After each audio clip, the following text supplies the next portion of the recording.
What if I told you you could solve all your problems in 1 second? What if I told you that everything you feed energy that is destructive in your life, you could solve all that with one simple thing: mindset reframing. Now, you have to understand that your internal resistance will manifest as external enemies. And so every problem in your life, you have to truly examine and analyze if that problem is being created by you and your perception of viewing the thing that is triggering you, or is it a genuine problem and will it require time and energy to fix? So we have to understand that, if you're broke, if you're fat, if you're addicted, well, all of those things require time and energy to fix.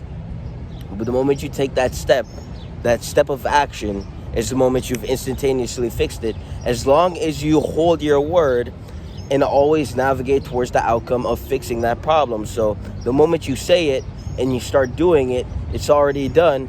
Now the only thing that is in between the problem being solved and the problem still remaining is the work, the time and energy that you need to put in.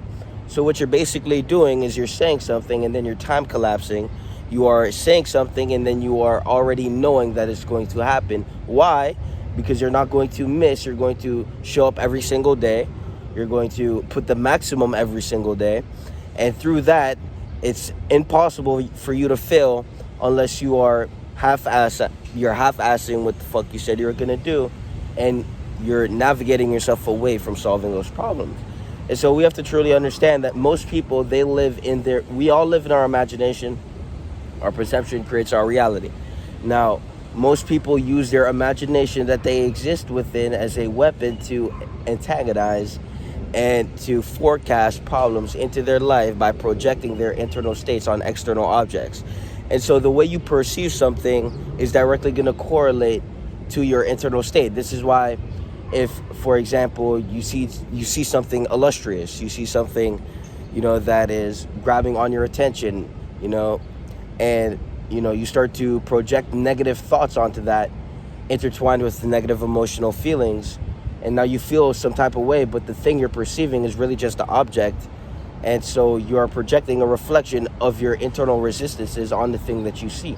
And so when someone sees a nice car, when someone sees a nice body, and they feel friction, you have to truly ask yourself, is this friction because of the object which is in view of the mind perceiving it, or is it the perceiver that is projecting their internal state on the object that they are perceiving? And so this is where reflection comes in, and this is where we have to truly break down what is causing the internal resistance. Most of you guys exist within a state of just massive amounts of resistance. You don't like the way you look. You don't like the way you live. Your room is dirty. Your house, your car. These things you don't clean up. You don't do anything to cause less tension to the resistance. You basically allow these problems to stagnate.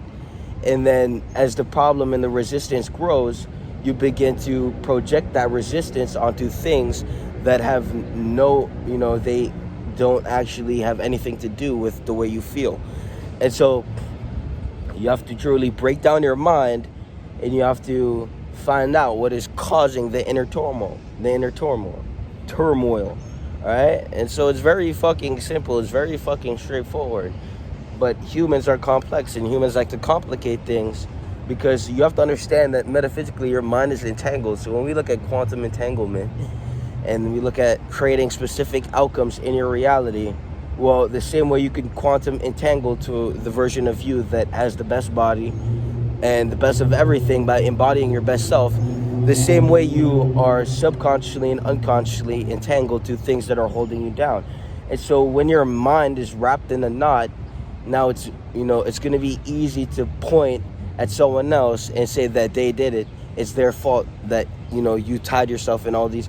It's very easy to feel some type of way when, your emotions are all over the place. But the moment you can start breaking your mind down and pulling the strings and actually start to repair your mind, now you can actually exist with less resistance.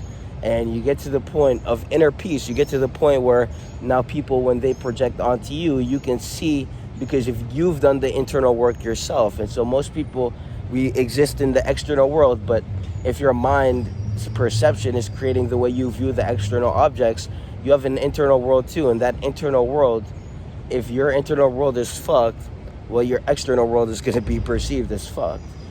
But the moment you can change your mind by changing who you are, by changing your habits, which you put your time and energy into, because your habits inhabit your mind, because what you put your time and energy into is a reflection of you, because that's what you put your time and energy into. If all you do is sit there and watch porn, play the game, and be on social media, well, your mind is going to be so fucked, and you're going to go out into the external world and you're going to project that fuckery onto things that are in a state of neutrality, things that don't possess anything that is inhabiting your mind. And so we have to truly break down what is hindering us, and the resistance is the finding out, and the knowing why is the key of breaking the resistance. Most of you guys were in the gym where, someone is stronger than you, your ego flares up, you get hit with all this resistance because you haven't actually broke down that, your work ethic is shit. You eat whatever the fuck you want, so you look like shit, and then you project an excuse that you would make for yourself onto something that doesn't make excuses. And so when you make excuses, you will project that onto people who don't make excuses. Every time I go to the gym, I'm getting accused of steroids when I do not take steroids. And so you have to truly understand that you thought I looked so good, so far beyond you, that you had to accuse me of taking steroids to fill the gap of resistance, to fill the resistance up with an excuse to actually make it make sense. No, you have to understand that when you see something that is so far beyond your capacity, you have to now limit what you see, because your frequency's bandwidth, your internal frequency, your mind cannot actually perceive what the fuck's in front of you, because it's that much bigger than you. And so when we look at individuals who are rich, for example, perfect example, people will they'll be quick to say that's an Airbnb or that's a rented car. But it's not.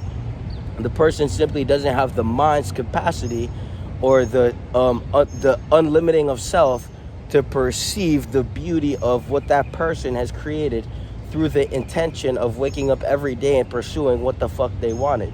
And so you have to understand that willpower is truly a key that can unlock many doors. But if you have barely any willpower, and then you see this person who's just reverberating just massive amounts of, if this is what the fuck I want, every day I'm gonna wake up and get it, and they finally get it, I mean, to you it's gonna seem like this anomaly in your reality. It's gonna seem like an anomaly in your internal world, because you're so limited by what you're entangled by, that what you now perceive has to be excused by the excuses you would normally make, and it has to be denounced and limited to what you are. And so this is why I love to say that your reality and your mind and the way you perceive things is a reflection of you at the highest level. Because if you're gonna sit there and you're gonna try to denounce something that is above and beyond you, you're never actually gonna get to the level of attaining that thing. So before you try to limit something that is not limited, look at what you're entangled to, look at the resistances in your own mind, look at the habits you indulge in, reflect upon that, and then understand why your mind doesn't have the capacity to see beyond what its frequency, its bandwidth of perception. You have to understand that, your brain, it's too much to go into, but in simple terms, if you wake up every day and you're the worst version of yourself, you betray yourself, you go against your word, you take your life for granted, and then you see something that is reflecting the exact polarity of you, you will not comprehend how that thing can reflect the polarity of you, because your mind's perception is so intertwined and interconnected to all these things that keep you at a rudimentary state of being. So you have to now limit what you're perceiving, because your perception cannot fathom the capacity of the thing that you are perceiving, because the capacity of the thing that you are perceiving is so far beyond you that you now have to limit that, because you're just not intelligent enough to look at yourself and reflect. And so this is why every day you need to wake up and you need to pursue your personal development, so you can get to the level where you can unravel and see for yourself that, the The limits that you hold in your mind is just a reflection of the internal resistances that you hold, instead of, just being the best version of you every single day and unraveling why you face those things. So it's that fucking simple. And a link in the description for the community, and you could go and check out what the fuck we have there to save you. But no one's gonna come and save you but yourself. No one can unravel your mind for you. We can simply give you the nutrition, but we can't tell you to eat. We can bring you to the water, but we can't tell you to drink. It's that fucking simple. Peace.